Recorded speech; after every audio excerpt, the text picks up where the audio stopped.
My parents invited me to a fancy dinner with all our relatives. Then my dad stood up and said, "We've decided to cut you out of the inheritance." The words hit me like a physical blow, echoing across that impossibly fancy private dining room. "We've decided to cut you out of the inheritance. You've never deserved it." And in that split second, as my father's voice rang with a cruel triumph, something inside me didn't just break, it hardened. Everything seemed to freeze. The crystal chandelier above me stopped mid-sparkle. The soft classical music faded into nothing. Every single face at that long, elegant table turned to me, aunts, uncles, cousins, even my own grandmother. Their expressions ranged from smug satisfaction to outright glee. My mother sat beside my father, dabbing her mouth with a linen napkin, trying to hide a smile that reached her eyes. My younger brother, Kevin, was practically lounging in his chair, a smirk twisting his face, and my sister Paige wouldn't even look at me, but I could see her shoulders shaking with suppressed laughter. "Did you hear me, Tara?" My father stood at the head of the table, his face flushed with wine and something much darker, pure, unadulterated victory. "You're out. Completely out. That's what happens when you turn your back on family," my Aunt Carol chimed in, her voice dripping with a sickly sweet, fake sympathy. "We all saw it coming," Uncle Gerald added, raising his wine glass in a toast. "To family loyalty." The table erupted in agreement. Glasses clinked. People laughed. My cousin Bethany actually clapped.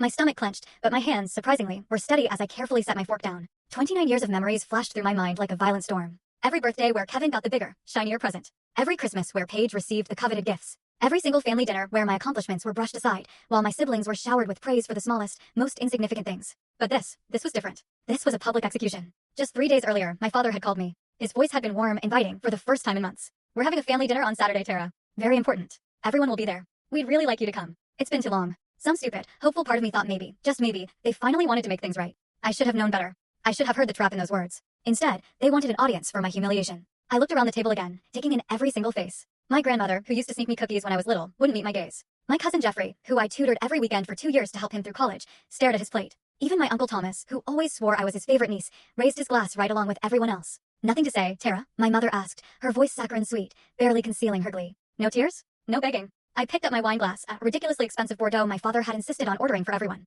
I took a slow, deliberate sip, letting the silence stretch, thick with their anticipation. Then I smiled. "Congratulations," I said softly, setting the glass down. "I hope it was worth it." I stood up, smoothed my dress, and picked up my purse. The table had gone quiet again, but this time, the silence was confused. They had expected tears, maybe shouting. Definitely some kind of scene that would give them more to laugh about later. "Wait, that's it," Kevin called out as I turned toward the door. "You're just leaving?" I paused, looking back over my shoulder. My father's triumphant face had morphed into uncertainty. My mother's smile faltered. "What else would you like me to do?" Full story on the channel. Link below. Click now and watch what happened next.